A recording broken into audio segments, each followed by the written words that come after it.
And we are live. Welcome to another episode of Business Focus Live with me, John, where we talk about business related topics as well as news from here and around the world. If you're new to this channel, don't forget to subscribe and let's get started.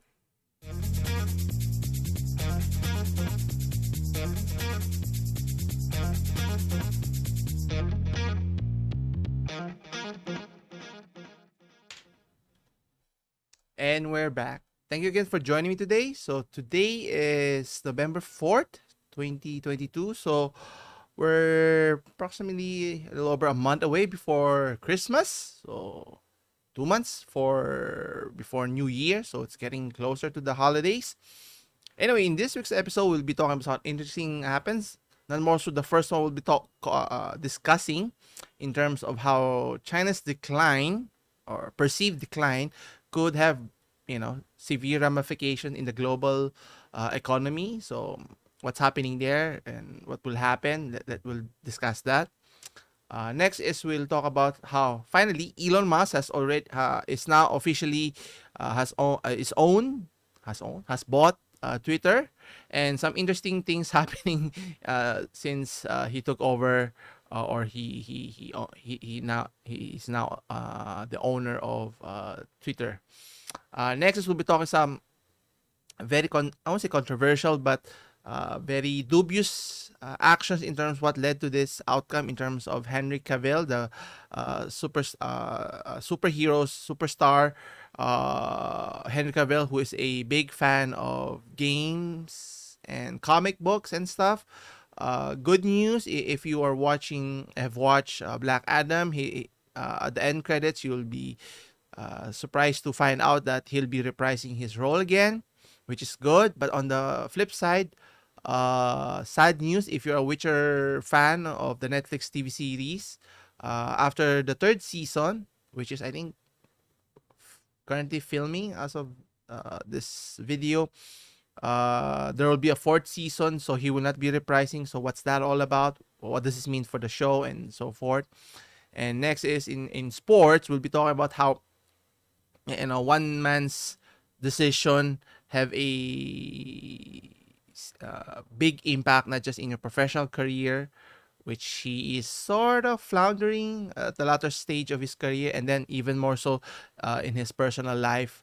We're talking about none other than the GOAT, Tom Brady, the quarterback from the Tampa Bay Buccaneers. Sad to say, his marriage to Gisele Bunchen, the former supermodel, they're officially divorced, which is not. I wasn't surprised, but obviously, what was Tom thinking? Wanting to play for as long as he did, trying to prove what he tried to prove. I don't know. Was it all worth it? And lastly, we'll talk about the impact of Typhoon Paeng that occurred recently this past week or so. None more so than the previous one. I think this had more severe consequences and what's to be done about it. So anyway, so without further ado, so let's get the discussion started with our first one, as mentioned. So according to the article here at businessinsider.com, China's decline, or China is blowing up its own economy, and it would take the rest of the world down with it. Now, what does this mean? Obviously, if you hear this title, this is somewhat like a doomsday implications and so forth. Anyway, so obviously with the pandemic still ravaging, major countries, major economies, China and the United States still battling for global supremacy and whatnot. Obviously, smaller countries, other countries around the world are feeling the impact of those tensions, and obviously with the war with Russia as well as in Ukraine. And obviously, China has their own agenda, and to say the least. But how does this mean that it could have a significant effect or impact to the rest of the world? That's not even included Southeast Asian countries, European countries, or African nations here. Anyway, so according to the article here from Lynette Lopez, she mentions that Obviously, we found out how China, the economy has grown in the past 50 years, 5 decades or so, and they've grown exponentially here now. How is that attributed? Obviously, the labor force that is able to amass, shifting many production companies all over the world to China to reduce its cost, obviously at the mercy of the government's preferences and whatnots, and they're able to slowly build their influence across different nations here, which is, it's their prerogative here now. Obviously, they may not agree with other nations' ideology, but the point here is, as long as it's beneficial here. But the concern here is the country with a quickly growing economy and slowly opening society is perceived to be have disappeared. In its place is a withering economy and an increasingly authoritarian government controlled by one man, President Xi Jinping. It mentions here that China is a dangerous one than the old one. Its teetering property sector. I think we've discussed it in the past. Many multi-billion companies that has take advantage of the growth in the real estate, but that's teetering now, to say the least, because of over expansion, forecast not necessarily forecasting the right demand for certain regions and cities in other parts of China, the so-called ghost towns, if you're familiar with that. And then obviously the issue, which is kind of counterintuitive if you think about the aging population, right? Despite the billions of the billions of their population, means nothing if majority of your population is an inverted triangle, rather than majority of your population is consisted of young up and coming adults, and they're in the same boat as similar to, let's say, like in Japan, where the aging population is concerning, because what will happen to a particular country, let's say a decade, 5 decades, or even a century later? Will there still be anyone left to continue the human race, so to speak here? Anyway, according to the president's willingness to attack industries and backs out foreign investments pose a threat to the world financial stability, and obviously, enticing investors at the height of, where manufacturers have shifted, even financial institutions have opened shop to entice many investors to generate revenue and so forth. But obviously, with what's happening in the past few years, and obviously the direction that the country is going through, may or may not benefit the country in the long run here. And obviously, traversing a very complicated political climate is very tricky here. And let's take a look here at what directions are they doing here. And obviously, using their soft power to manipulate to their advantage here can only work up to a certain point. And now the country's strengthened military and desire for unification with Taiwan is always a constant threat for everyone here, obviously. And the question is, what's the other countries going to do, in particular the United States here? And obviously, if war were to break out again on top of what's happening in Russia, that could, even derail the normalcy of the of the post-pandemic situation here. And there was once a time, the promise of Chinese market may have been enough for American and European companies and governments to look past everything from the government surveillance and overreach to intellectual property theft. But obviously, that time is over now. And obviously, you're only willing to accept certain thresholds, a person, an organization, or even in this case, the country, that they're willing to do here. And obviously, this has weakened the position of said country here. Anyway, so the economic danger, as mentioned here, with the decrease of their GDP growth, which is, what would say, a growth of 4% GDP growth is not bad, but compared to what they were a few years back, and the fact that they are, delaying the forecast, and can even actually rely on the reports that they're releasing if they're manipulating it just to make it look like that it's growing still. And what's happening now is more and more would-be investors are in the dark about what's going in China. And obviously, if you're an investor, if you don't know what's going on within the country, or where you're plan on investing, you tend to be risk averse, and worst case scenario, pull out all of your investments and invest it somewhere where it's more profitable and more safe. And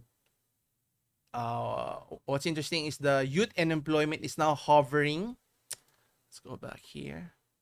The domestic demand has collapsed. The youth unemployment is now hovering at 80%. So 18% of the entire population is out of work here. And question is, what's the government going to do here? And obviously, having zero tolerance for what do you call this, zero COVID zero policy is a nice idea, but can be counterintuitive for many businesses. Obviously, every time there has to be a lockdown, business has to shut down.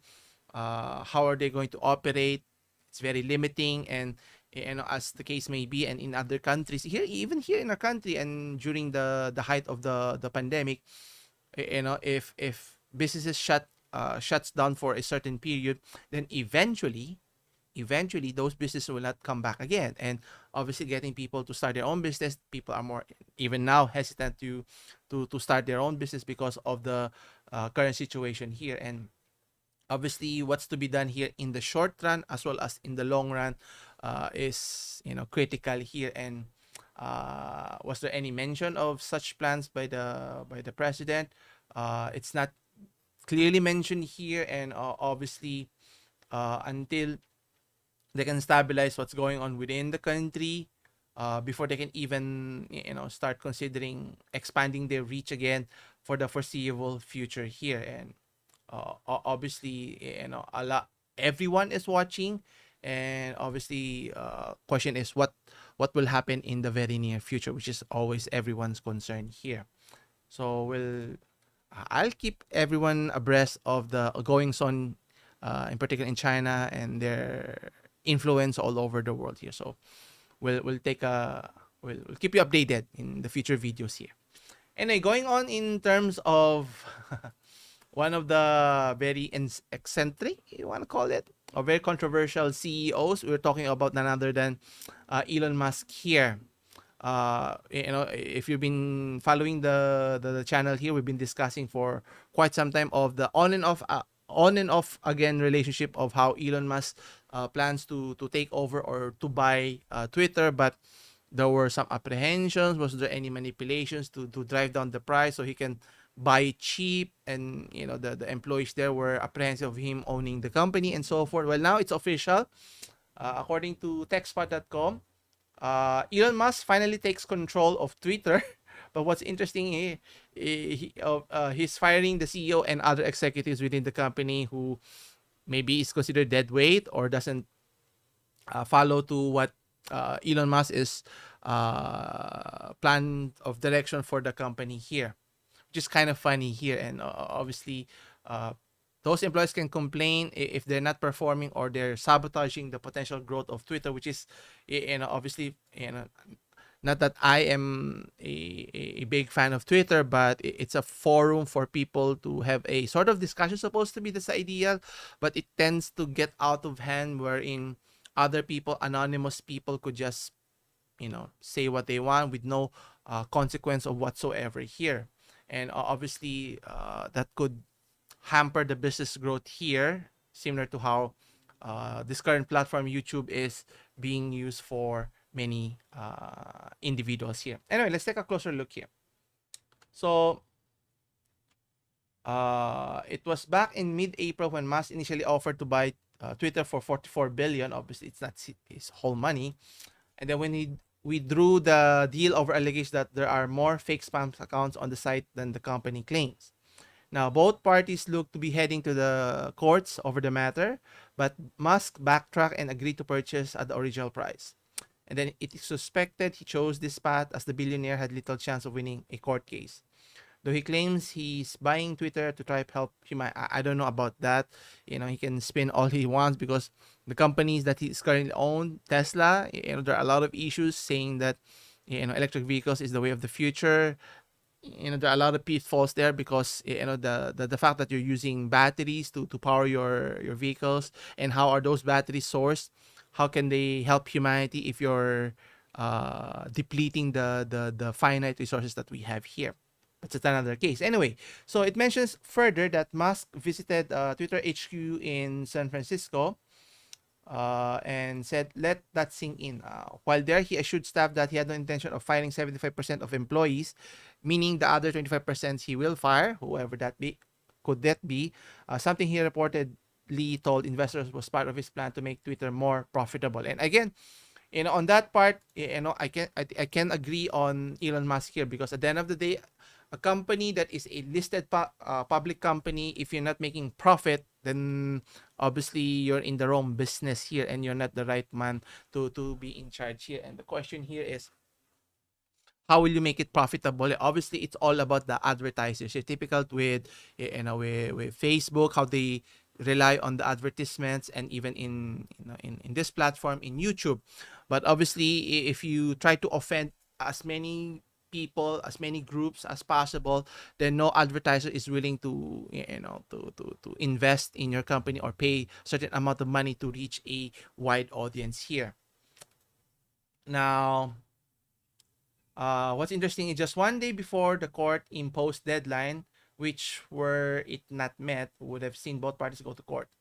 Anyway, he may not be firing three-quarters of the workers, but he has fired already the Tesla CEO and show several executives on the door. And this is the CEO, Parang Agrawal. I hope I'm pronouncing his name. The pair clashed during the on-off takeover. Obviously, Parag may have his own ideas, but if it's not working, if it's not making money, then obviously Elon Musk has a case here. And then with Musk challenging Agrawal to a public debate over the fake accounts here, which is another issue here. And obviously, misleading informations discussion can be moot if those people that says are providing either positive or negative feedback. Then how can you take that seriously if it's not an actual person behind it? That's why having chatbots and whatnot, or even AI, the deep fake technology, for its tremendous benefit, but there is always negative implications if it were to be used for nefarious purposes here. Anyway, then you also have the CFO, Ned Sagal was another to go, as was the Twitter head of legal policy and trust. You have Vijaya Gade and General Counsel Sean Edgett, who had been at the company for about a decade here. So obviously, tenureship is not a guarantee if those people are not doing their job to the best of their abilities to generate revenue, to help the company improve, rather than create this turmoil within the company and have this toxic, not just in the company but also in the platform in itself. So how can you make it profitable and invite more people to use that platform?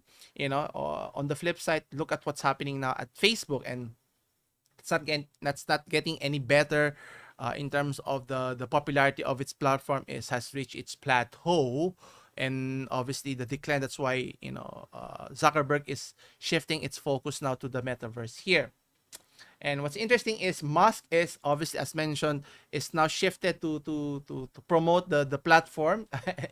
He has a tweet here: "Dear Twitter advertisers, the reason I acquired Twitter is because it is important for the future of the civilization to have a common digital town square where a wide range of beliefs can be debated in a healthy manner without resorting to violence." Now, question here is, are you going to regulate it like what the Facebook platform is doing, or even in YouTube here? And obviously, as a platform, you can only regulate at a certain point. Set the rules, what is allowed and not allowed. Then let the community decide what is acceptable and not just favoring on one side or the other. Because if you're trying to cater to a small segment, again, you're going to piss off the other side of the spectrum here, which is never good for business. And obviously, Musk is on the right track of saying, to make it profitable. I tend to agree, but how he goes about doing it will be another big question that only time can tell here. So we will have to wait and see how this pans out. And what's interesting here, Musk tweeted that the bird is free. Now, how free? Again, who dictates what is considered free? What are you allowed to say? And having the right to free speech is one thing, but having the bigger responsibility of what you should take into account of how this will affect not just yourself but other people as well here. But only time can tell. So stay tuned for the progress here. Anyway, segueing now to sports, we were mentioning about how I'm not surprised that it happened. Wherein Tom Brady's 13-year marriage to Gisele Bunchen has already ended, and he has no one to blame but himself. And having a stellar career, like he had, having won 7 championships, having played for majority of his career for the New England Patriots, has benefited him in terms of popularity, gaining prestige and so forth, right? And having married one of the loveliest supermodels, not my type, but supermodels of her generation, and having to marry her and have kids with her is a bonus, right? And obviously having a family is very important, and you know having a longevity of career is tremendous, but obviously you tend to sacrifice your personal life, in this case family interaction with your kids, with your wife, and so forth. And when he decided to retire early this year, at the conclusion of last season, it made sense because even though he didn't win the championship, but at the peak of his performance he was still performing, and he was able to win, but yet end on a high note, so to speak, right? And yet after, I think, na, not not just a month or less than 2 months of retirement, he decided to unretire, which is, I think, was the tipping point for Giselle to consider, divorcing it. Now, obviously, especially in Western countries, that divorce is an all-time high, because you could just get away from your relationship. You want to escape it with that simple, I would say simple but complicated manner. And the sad thing is, this would affect their kids, and it's not the first time that Tom Brady, I would say, divorced, but didn't marry the first girl he met, got impregnated with his first kid anyhow. And obviously it just goes to show here that decisions can have a significant impact, not just in business, in your organization, but in your personal lives as well. And obviously you cannot have both, have a personal success and career. Now you can try to balance both, but it would be difficult. That typically those who are at the best at their respective fields, whether it's in their family or professional career, one has to suffer here. That's why in a marriage you have couples, helping one another. That's why in this case it worked for them. And Giselle sacrificed on her part to, she has earned a lot of money to be able to afford to be able to spend more time with the family. And obviously it afforded Tom Brady to be able to focus primarily on his job. But he'll be 50 in a few years time. That's already half of your life spent just playing football for the majority here. And not to say that you're not living with your family, but obviously spending actual quality time, being at home for majority of the period, taking care of the kids, going to the school, participating in a lots of school events that you can actually see your kids grow year by year. It's not different when you have to practice, go play, on a different city and whatnot here. So it just goes to show, no matter how popular or an unknown individual is, you make sacrifices, and choices you make can have a long-term implications here. Anyway, so question is, what will happen to Tom Brady? Because obviously in his quest for dominance in the NFL, when the team he's handling now, the Tampa Bay is you know to say the least, a lackluster team performance, not necessarily at the top of the NFL here. And was it worth it? I think last year should have been the finale. I think he wanted to prove that leaving New England was possible and he can be successful given the right situation. And he was able to do that right after he went to Tampa Bay. So having a few more years played out, you know, I think for me at the end of the day, if he were to retire right after New England, he would still be the best player in the world, considered one of the best players in the world, and that's it. He doesn't have to prove anything. He can do other stuff now in terms of other opportunities, career opportunities, which there would be a plenty, right? But this is the choice he made, and this is the consequences. That's why. Is it something that you can live with?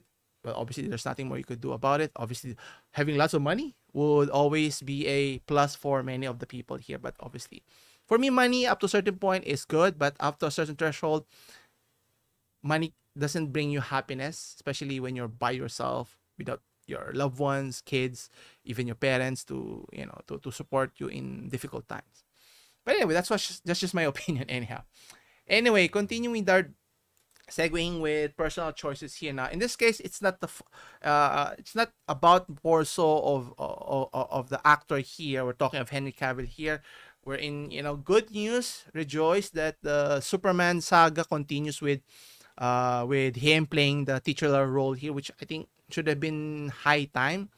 That's why whoever's the exec at Warner Brothers should have been fired long time ago, because he did a good job at Man of Steel. He should have had sequels on top of it, because other characters in the DCU have had sequels already in plan and so forth, and yet Man of Steel couldn't have a sequel after 10 years of him donning the Man of Steel role way back then. Anyway, so that's good news, right? All thanks to the push from Mr. The Rock, Dwayne Johnson, so that to unify the story arc of the many characters. That should be similar to how successful the MCU were in Marvel there. Now, on the flip side here, which is kind of interesting, when you talk about Henry Cavill's choice of preference, I was surprised when he took on the role of Geralt, playing The Witcher 3. He was a big popular fan of the series. Now, when watching the series, I enjoyed it. The past two seasons, and I was surprised to find out that the show is going to recast his role, which is can be disastrous here, because obviously it's an iconic role, and very rarely you see a main character, a very popular actor at his level, and then if you're going to change someone, and regardless if he's a great actor or not, it's hard to replicate, to have that same feeling or same relationship, because obviously I think in this case the actor who's going to replace him is Liam Hemsworth, the brother of Thor. Is he a good actor? I'm assuming he is, but he's no Henry Cavill here in terms of star power here. And the only reason I watched the series is because of Henry Cavill. So I might watch season 3, but after that, I don't know. Now, unless the storytellers there, which is very suspicious, why would they let go of an A-list actor here who really believes in the character here, unless they want to sabotage the character again? So that's why they let go of him. Then why would I support the TV show here, which is kind of disappointing. There are many shows now that they've tried to replicate, namely Halo, which was done terribly. Then you have Amazon trying to replicate the Rings of Power. And then there have been reports of a series for The Last of Us. Then you have Mass Effect, which is, I was excited because you played the game, but question is, how will they stay true to the story? Otherwise, what's the whole point changing the narrative to fit the narrative of what they do? Then use a different IP instead, because it's kind of disappointing here, similar to what what they were planning on doing to Superman in terms of using a different actor, different story arc, which is totally different from what everyone used to know and love here. Now, is it going to pan out for Netflix here? Which I think is a big mistake that they did that, because I would have paid top dollar just for Henry Cavill to stay in the show and play the titular role, because other than him, who's the other actors that you could see is A-lister? It's all about Henry Cavill's popularity and the main characters believability of Geralt, playing out the story that he has, his struggles, and the world that he inhabits here, which makes it interesting. And now how they're going to plot that out, it's going to be quite interesting. Concerned, but optimistic. But in reality, I have a stinking feeling it's going to do poorly once Mr. Cavill has already left the show here. We'll wait and see how it pans out until season 3 concludes, and what Henry Cavill has to say after the show.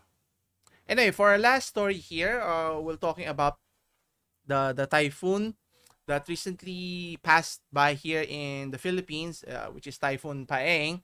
And obviously, it's been the same issue over and over, wherein typhoons ravages our country, many cities, and many our countrymen, and has devastated our cities over and over, which is, I find it interesting. Where's our government's budget going to? Because it's not as if it's only happening very so often that we're always caught off guard. It has been happening since way back I was young. The only thing that has changed is the severity of the typhoon. It's getting more powerful, more devastating, and obviously has more severe impact, not just to the individual lives, homes, but for businesses as well. And question here is, aren't we trying to find some sort of ways to protect especially our geographic location? We're always we're in a location where typhoons is a commonplace here, and should we provide a protection of sorts, either whether it's inland or outland, so that this severe occasion doesn't occur, similar to what happened in the last typhoon. It wasn't as bad because it hit the northern part of the Luzon region, which is interesting. It wasn't that bad. Actually, it was sunny here, I think, when the previous typhoon hit, because the Sierra Madre mountainous region protected the severity of what could have been even much worse if not for the Sierra Madres protecting the western region of the Philippine of our western region in the Philippines here. But obviously in the southern part of Luzon all the way to Visayas here, and even Mindanao, there's no mountainous region protecting us here. So if they were to hit us with big thunderstorms here, we're left vulnerable here. And obviously, protecting our natural resources, which is one of the main culprits, that's always kind of mind-boggling if you think about it, that the non-stop rains used to be the trees used to seep the rainfall so that it doesn't get any worse. And the fact that deforestation is a commonplace now and it's even getting worse, you're not surprised here. And obviously the fact that we always see this situation happening year in and year out, and the question here is, it's not getting resolved anytime soon.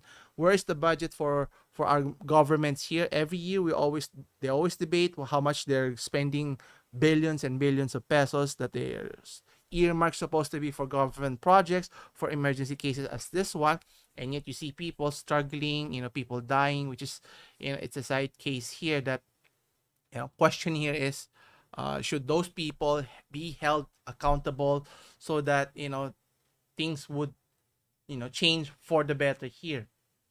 And the rainy season is always upon us every year. It's not as if it's just something new that occurs very so often here. And heavy downpours has put many provinces at high risk as they become susceptible to landslides and floods. And you could just imagine the disaster happening here. And obviously it's not just the houses that's affected, but can cause fatalities here, which is one thing we don't want to occur here. And yet it's still happening here. And until that changes, I think it's sad to see that people don't have to die. If we see what's happened in the past, we can always change it for the better. And we just have to have that necessary will and fortitude to be able to change the outcome, so that those things won't happen, should and can never happen, so that we can focus more on more important things, as in terms of health, education, growth for the for the economy and for the entire country and so forth here. Anyway, it was mentioned here. It was said that close to 50,000 people from 12,000 families were sheltering in 500, a little over 500 evacuation center, which is a lot of people. And then there were another a little over 12,000 displaced people. 2,600 families are outside evacuation centers. So meaning we're not even prepared or even capable of handling those scenarios here. So you can just see how bad the situation here. It doesn't get any better. Rather, it's getting worse by the minute here. And another issue is obviously the deforestation and undredged rivers.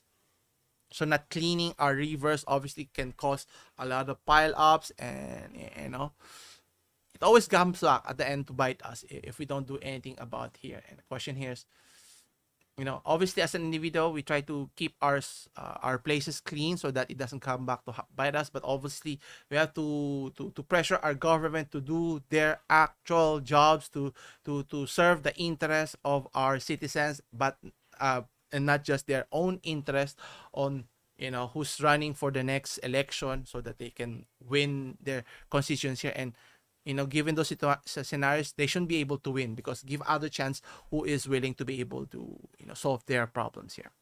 But we'll see. Anyway, that concludes our discussion for this week. Come back again on Friday for more business focused live discussions here.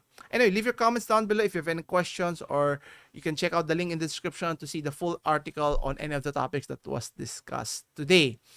As always, I'll see you in the next one. Take care.